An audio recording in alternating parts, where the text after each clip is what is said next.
You have come here with a feeling that you carry something within you that resists the world's constant attempts to bend you, to twist you, to make you conform. Perhaps you have felt that people try to pull you into their orbit, as though you were a planet forced to circle around their small sun.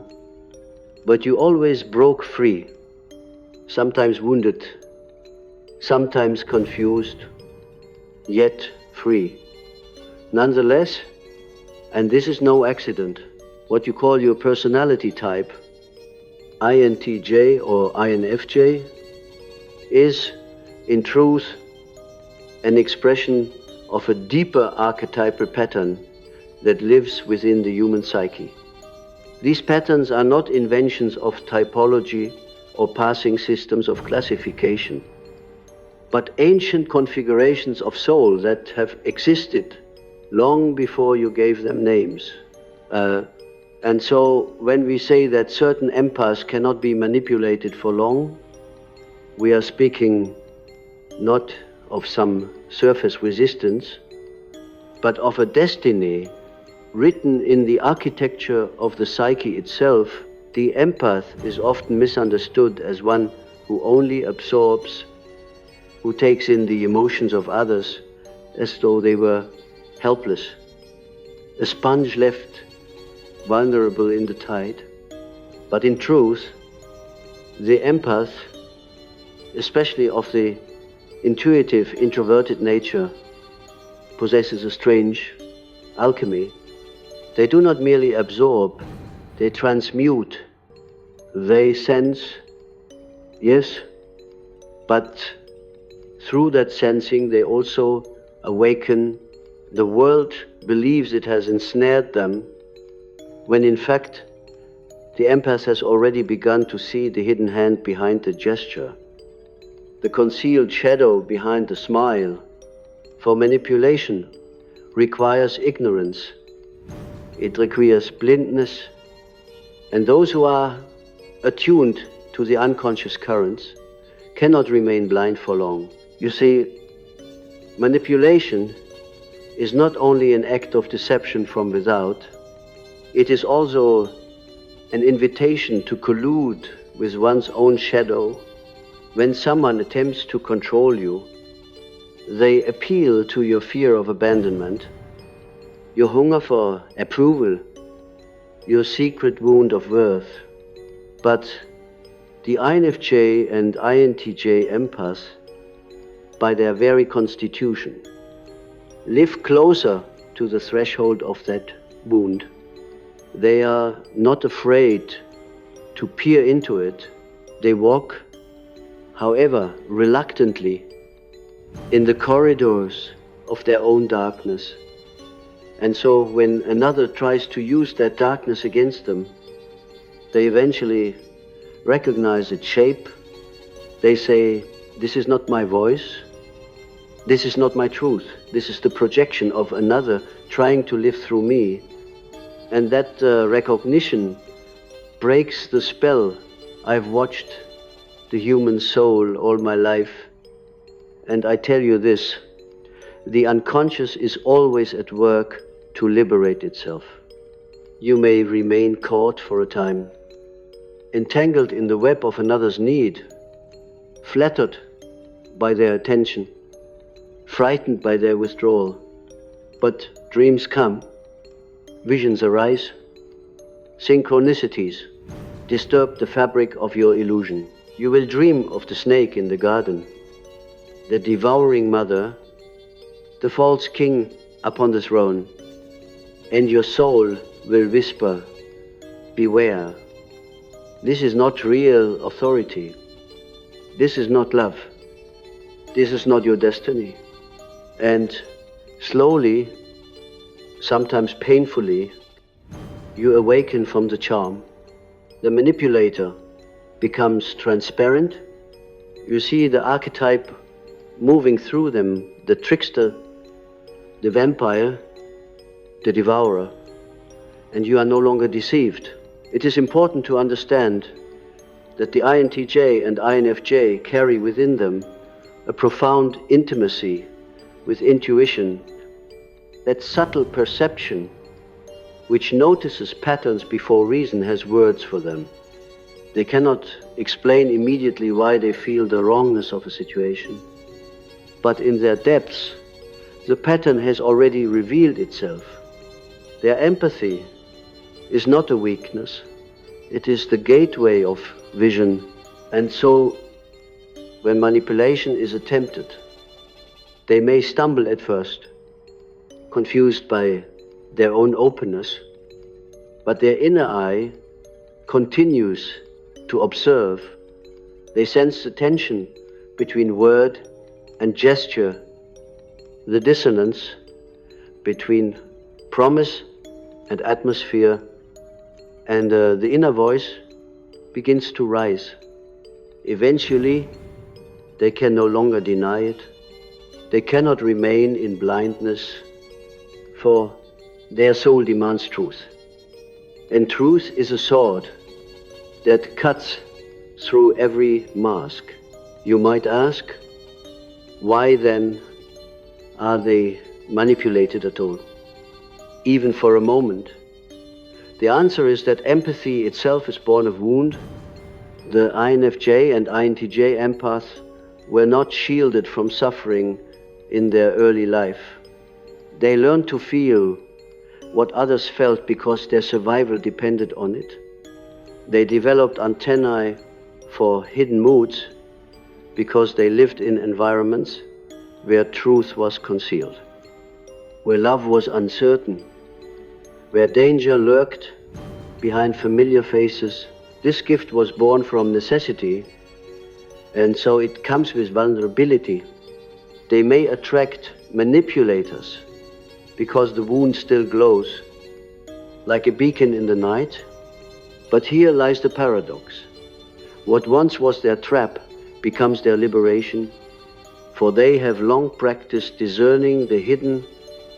They have lived in shadow, and once they name it consciously, they cannot be held by it any longer. The world does not understand the depth of such souls.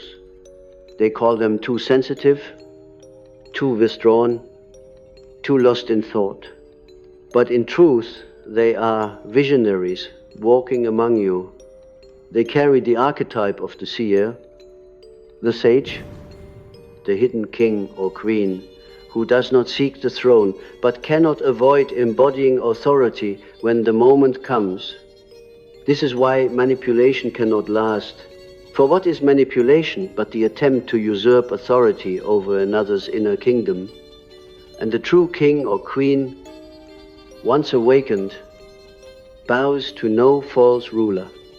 They may serve, they may love, but they do not remain enslaved. Their empathy teaches them compassion, but their intuition reveals the truth. And together these forces dissolve every chain. Consider the dream of a young woman, un INFJ empath, who once came to me. She dreamt she was in a house filled with mirrors. Every room she entered reflected her face, but each reflection spoke a different sentence, each one commanding her to do something, each one insisting on its own truth. She became disoriented, unable to find her way out, but at last, in the final room, she saw a mirror that remained silent. She looked into it and saw not her face, but a deep forest, dark and vast. Something within her told her, this is the way. She stepped into the mirror, into the forest, and awoke with tears. Do you see? The mirrors were the voices of manipulation, each demanding allegiance, each claiming authority. But the forest was her unconscious, her true path, silent and alive, and so she broke free. She realized she had to leave behind the voices of others and walk into her own unknown. That is how the empath awakens. So if you find yourself drawn into webs of control, remember that this too is part of your initiation. Do not despise your openness, for it is the gateway of vision. Do not despise your wound, for it is the birthplace of empathy. But also, do not remain blind, for your soul was not made to be bound. The manipulator teaches you by their very attempt. They reveal to you your own shadow. They show you where you are still afraid, where you still hunger for affirmation. And when you see it, when you integrate it, you no longer need their spell. They lose power, not because you fought them in anger, but because you saw through them with the eye of truth. That is the destiny of the intuitive empath, to be deceived for a time, but never for long, for the unconscious whispers, dreams awaken, archetypes rise, and truth prevails. You must understand that every soul carries within it a secret covenant with the unconscious. And for the empath of the introverted intuitive type, this covenant is profound. Their life is not lived merely on the surface. It is lived in the depths, beneath appearances, in the secret chambers of meaning where symbols breathe and archetypes move like living gods. When such a soul encounters manipulation, it is not simply a human struggle, it is a confrontation between archetypal forces. The manipulator wears the mask of power, but behind that mask stands the archetype of the tyrant, the false ruler, the devourer of light. And within the empath rises the counterforce, the seer, the wounded healer, the sovereign who awakens when threatened.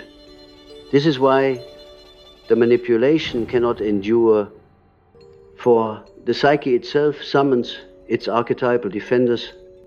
It is as though the unconscious whispers, "This soul belongs to me, not to the chains of another." Do you not see how the very structure of the INFJ and INTJ consciousness is fashioned for vision? They live not primarily in the present surface of things, but in patterns, in long arcs, in the unseen horizon. They sense the end even in the beginning, and manipulation, though cunning, is always short-sighted.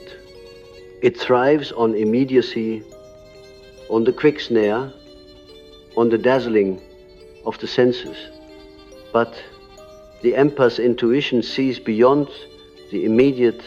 They feel the dissonance between what is promised and what reality will demand.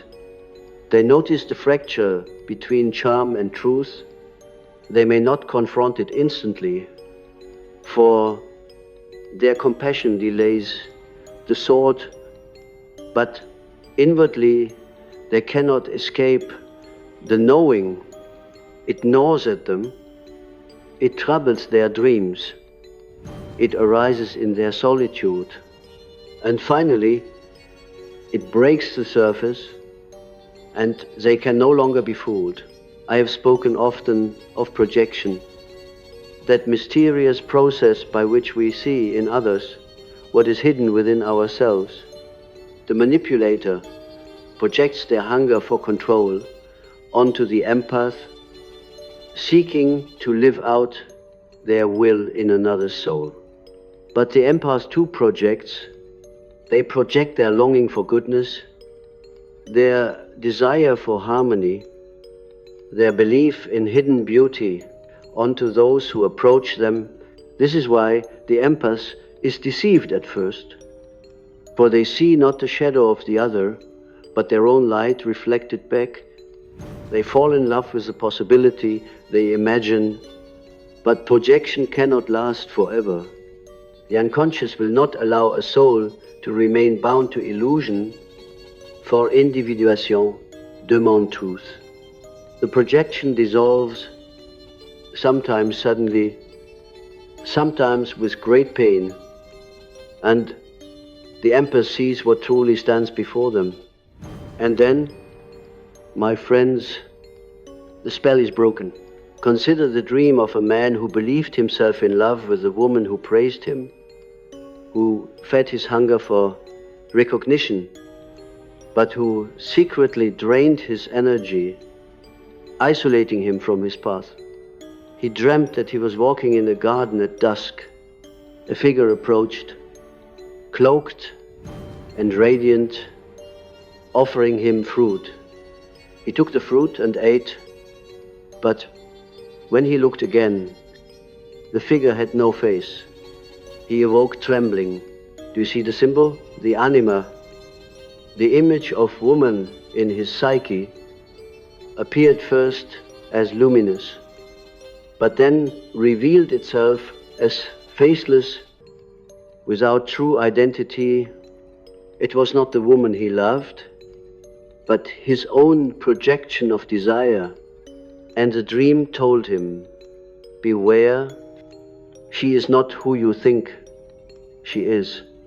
This is how the unconscious reveals manipulation, by stripping the mask, by unveiling the emptiness beneath. The empath cannot ignore such revelations, for their very being is attuned to symbols they see, and they must act. The INTJ empath, often thought cold and calculating by those who do not know them, is in truth profoundly loyal to vision. They can endure much for the sake of the path they perceive, but they cannot remain in a lie.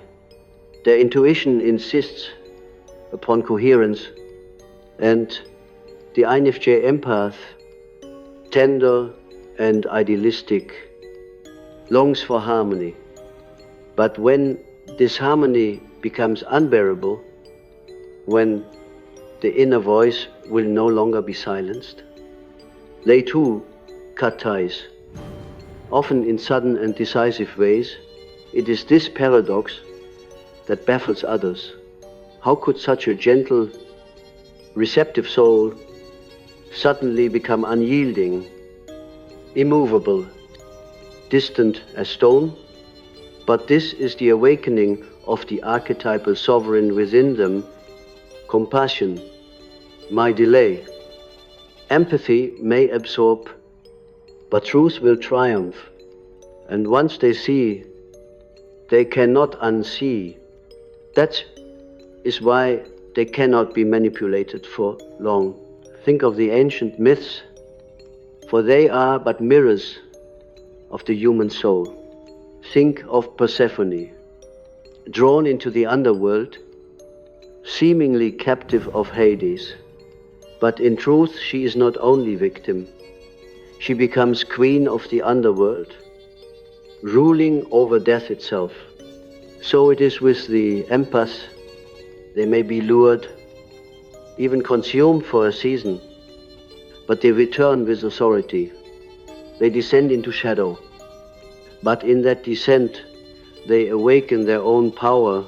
The manipulator imagines they have taken possession, but they are, in fact, the unwitting initiator of transformation.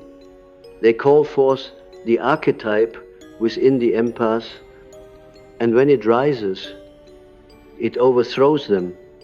The false king is dethroned, and the true sovereign takes their place. I have watched many souls repeat this pattern again and again until they finally understand that manipulation is never only external, it is always the outer stage upon which the inner drama is played. You are not only resisting another's will, you are confronting your own shadow, your own hunger, to give away power, your own fear of standing alone.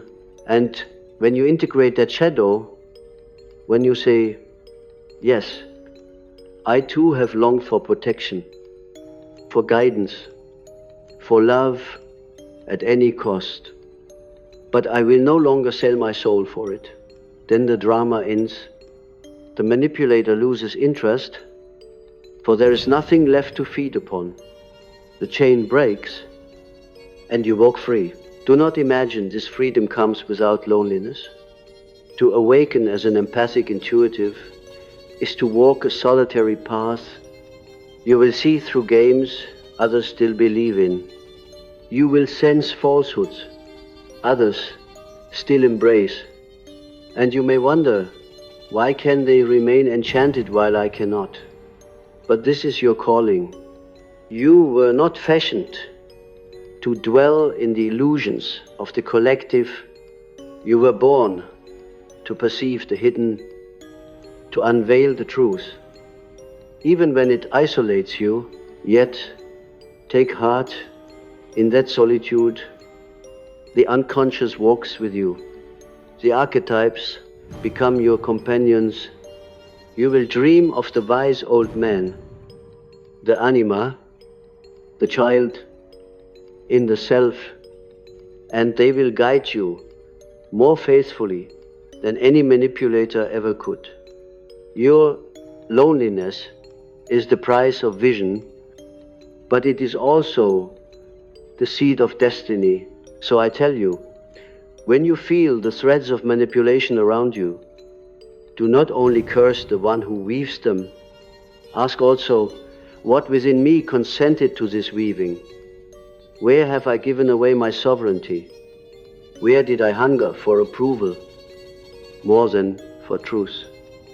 For it is in answering these questions that you awaken. The manipulator is but the mirror of your own shadow. And when you face that shadow, the mirror shatters, then you stand in the forest of your own being, no longer trapped in the hall of mirrors, and there, in that solitude, you find the self, that eternal center of the psyche that no manipulator can touch. From that place you see that the spell was never stronger than your fear, and your fear was never greater than your truth. It is not merely a matter of resisting manipulation, it is a matter of transformation. And transformation is never gentle. For those of you who are empaths of the intuitive kind, you have already felt how life drags you into depths you did not choose. You are led into relationships, into entanglements, into spiritual snares, not because you are weak, but because the unconscious demands that you learn through encounter. Every manipulator who has crossed your path was also emissary of your own soul, forcing you to meet what you would otherwise avoid. You believed you were ensnared by their will, but in truth, you were ensnared by your own hidden desire to give away power, for you feared the loneliness of sovereignty. You feared the weight of your own destiny, and so you handed the crown to another, and yet the unconscious will not permit such abdication forever. It calls you back again and again until you accept that the kingdom of your soul cannot be ruled by any other. The INFJ and INTJ empaths carry in their depths the archetype of the seer. This archetype does not thrive in shallow waters. It is born in the abyss, in the silence where no one else dares to look. You were not created to live only on the surface of things, to accept appearances without question, to nod politely to the illusions of the world.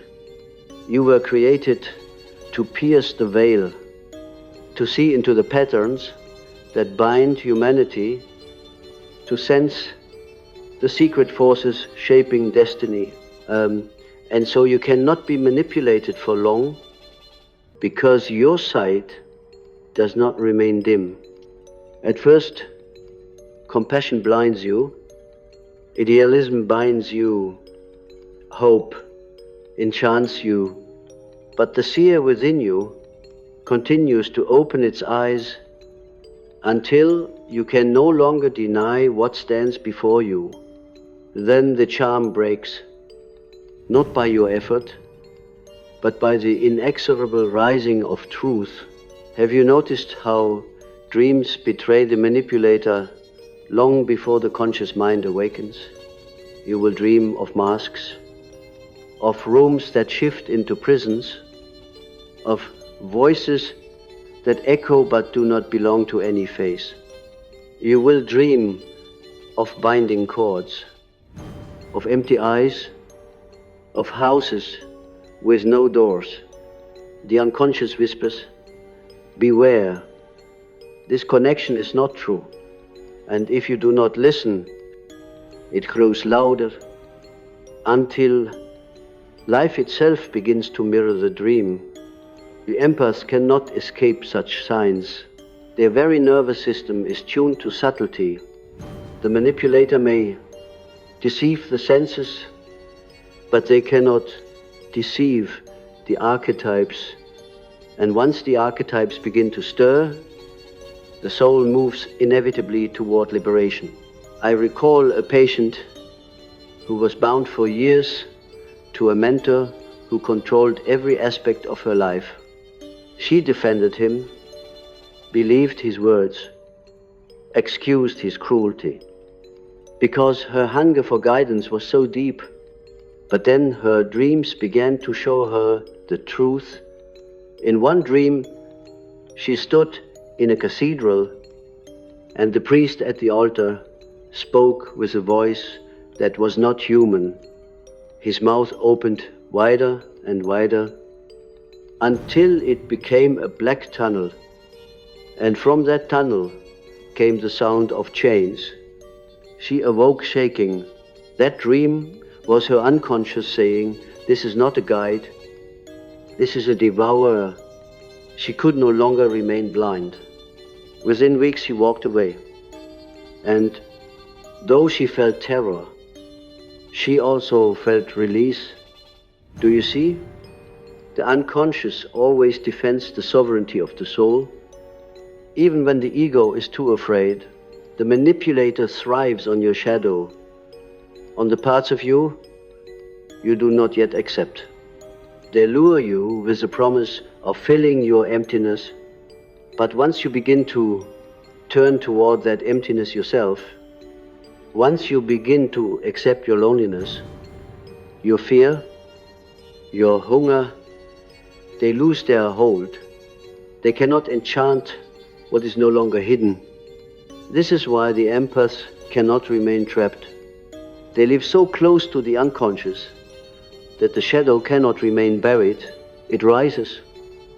Il demande recognition, and once it is seen, the spell dissolves. Others may remain bound for years, blind to their own wounds. But the empath's wound is too alive, and too insistent. It cries out, it dreams, it reveals, and so they awaken, sometimes with anguish, but always with clarity. This is why manipulation, though painful, is also initiation. You may look back on those seasons of entanglement with shame, but do not despise them. They were the crucible in which your sight was sharpened. You learned to see the shadow, not in theory, but in flesh. You learned that behind every charming word, there may hide a wound, behind every gift, a demand, behind every smile, a hunger. And in learning this, you became wise. Wisdom is never born in innocence. It is born in confrontation with deception. The INFJ and INTJ empath carry within them this paradox. They are born with vision, and yet that vision must be tested in fire. They must be deceived before they can discern. They must fall before they can rise. But once they rise, they do not fall again in the same way. The pattern becomes clear, and the soul cannot be fooled. Consider also the archetype of the trickster. The manipulator often embodies this energy, weaving lies, creating confusion, turning truth into paradox. The trickster is not only evil, it is also a teacher, for in facing the trickster, you must sharpen your discernment. You must learn to distinguish essence from illusion. The empath who has faced the trickster emerges not only wounded but wiser. They become less naive, less enchanted by words, more attuned to essence. The trickster awakens in them the archetype of the wise one, the inner Hermes, who knows how to navigate the labyrinth, and so the very force that sought to ensnare them becomes the force that shapes their wisdom. This is the strange alchemy of the psyche. Shadow becomes teacher. Manipulation becomes initiation. Suffering becomes strength. The world may look at the empath and say, "Why do you keep attracting such people?" But the deeper truth is that the soul attracts what it needs for its own awakening. You attract manipulators because you must learn to see through them. You must learn to claim your sovereignty, not as an idea but as lived reality. And once you learn, once the archetype of the sovereign rises within you, the pattern shifts. You no longer radiate the same wound, and so the manipulators lose interest. They seek easier prey. You, meanwhile, become not only free, but also a guide to others. For you know the taste of chains, and you know the path of liberation. That is why so many empaths become healers, teachers, mystics. They do not escape manipulation by avoiding it. They transcend it by learning its secrets, and then they pass on that knowledge to those still ensnared. You may wonder why you cannot simply live in peace, untouched by such encounters. But peace without transformation is only stagnation. The unconscious demands growth, and growth demands confrontation. You are not here to be comfortable. You are here to awaken. And awakening requires struggle, requiert descent, requires shadow. Do not despise the path you have walked. Every manipulation you endured was also a message. You are stronger than you believe. You are deeper than, you are destined for sovereignty. Without the false king, you would not awaken the true king within. Without the devourer, you would not discover your own sacred hunger. Without the trickster, you would not become wise. All these forces served your individuation, though they did not intend. And so I tell you, the empath cannot be manipulated for long, because the unconscious itself is your ally. You live too close to the threshold to remain blind. The archetypes speak to you. The dreams awaken you. The patterns reveal themselves. You may resist for a time. You may cling to illusion. But the tide of truth rises inexorably. And when it rises, nothing can stop it. The manipulator becomes powerless. Their spell dissolves. Their web turns to dust. And you, though scarred, stand free, carrying within you the wisdom of the abyss. That wisdom is your gift to the world. It is why you were made as you are, sensitive, intuitive, empathic.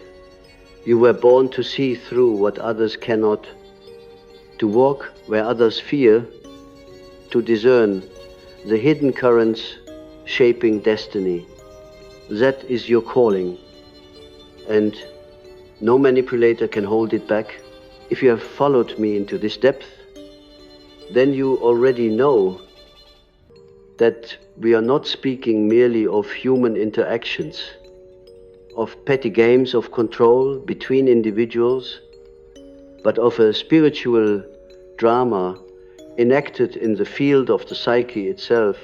The empath, particularly those of you who live through the patterns of INFJ or INTJ, are not simply personalities among many, but instruments of the unconscious, chosen to carry vision, to expose falsehood, to bring light into the hidden corners where deception thrives.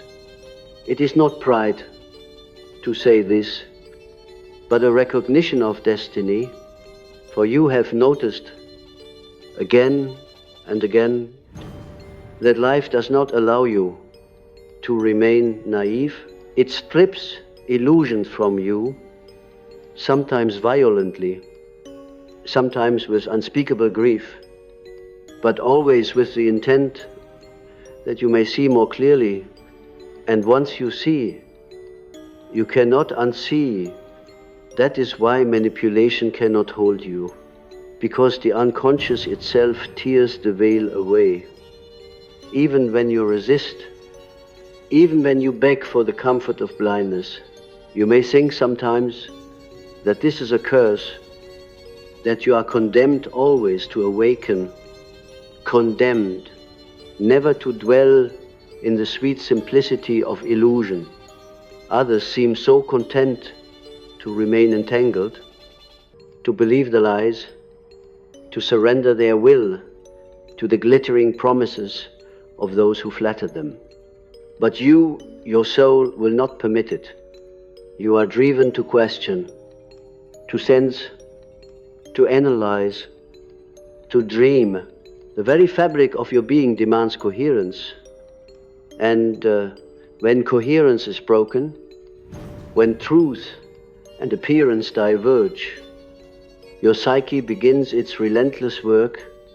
It sends you dreams, synchronicities, visceral sensations in the body. You may dismiss them, but they grow stronger until you cannot ignore them. And so, though you may yield for a season, you cannot remain bound. The chains rust, the web tears, the spell cracks, what others call sensitivity, I call destiny. You were fashioned as instruments of discernment, and no manipulator can hold such an instrument for long. I have spoken often of the self, that mysterious totality which transcends the ego and draws us toward wholeness. Do you not see that every manipulation is, at its core, a confrontation between the false self and the true self?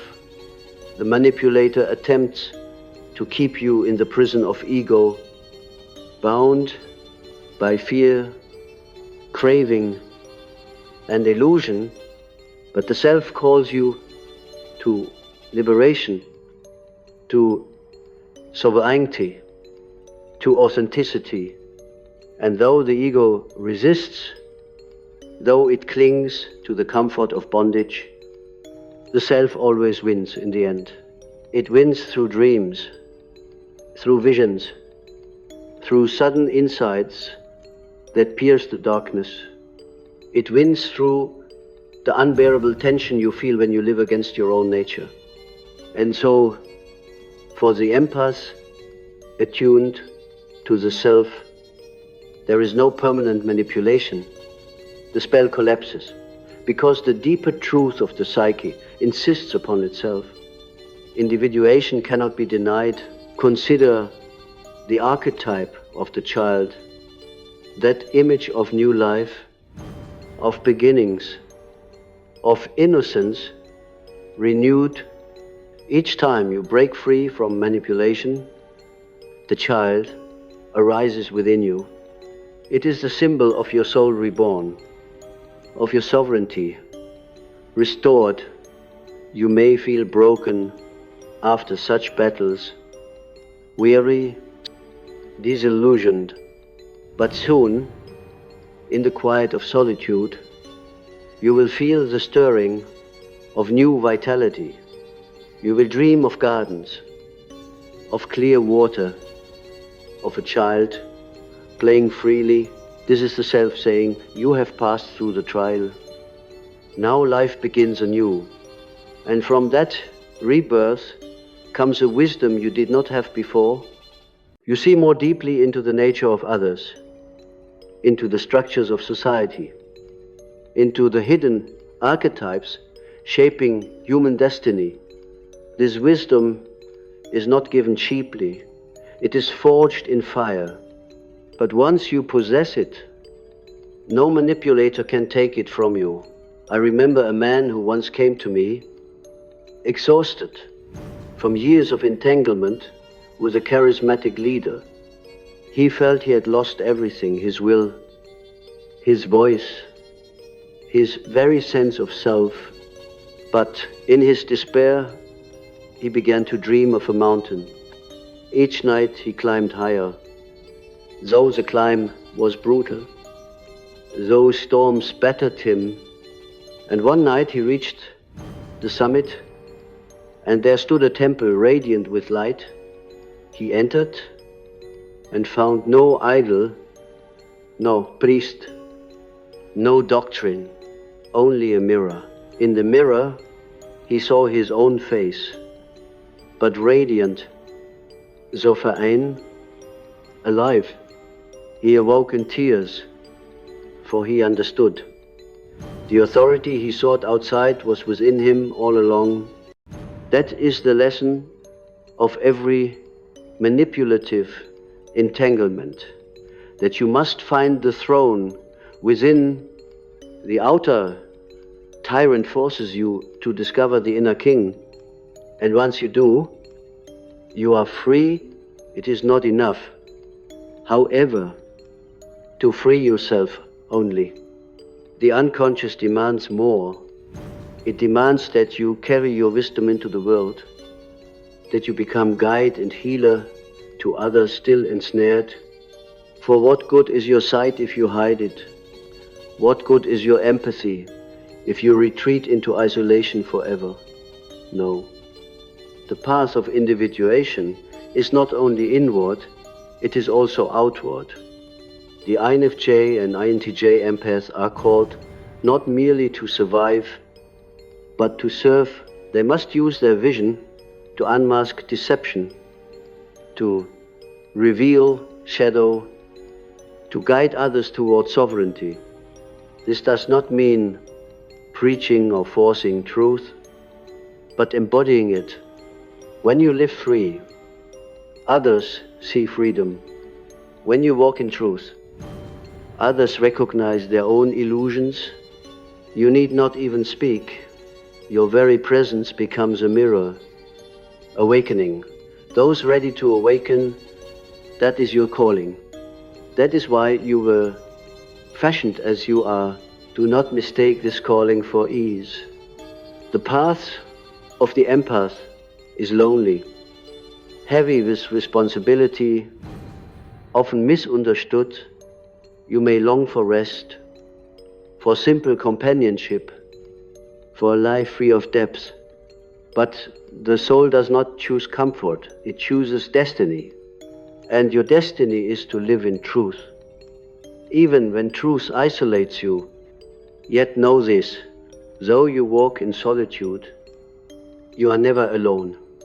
The archetypes walk with you, the self guides you, the unconscious supports you. Every dream, every symbol, every synchronicity is a sign that you are accompanied, even when no human hand holds yours. You belong to the great current of individuation, the stream that carries all souls toward wholeness.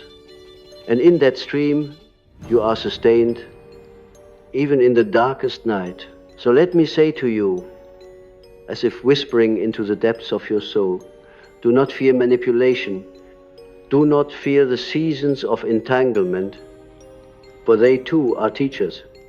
Do not curse the ones who tried to ensnare you, for unknowingly they served your awakening. What matters is not that you were bound, but that you did not remain bound.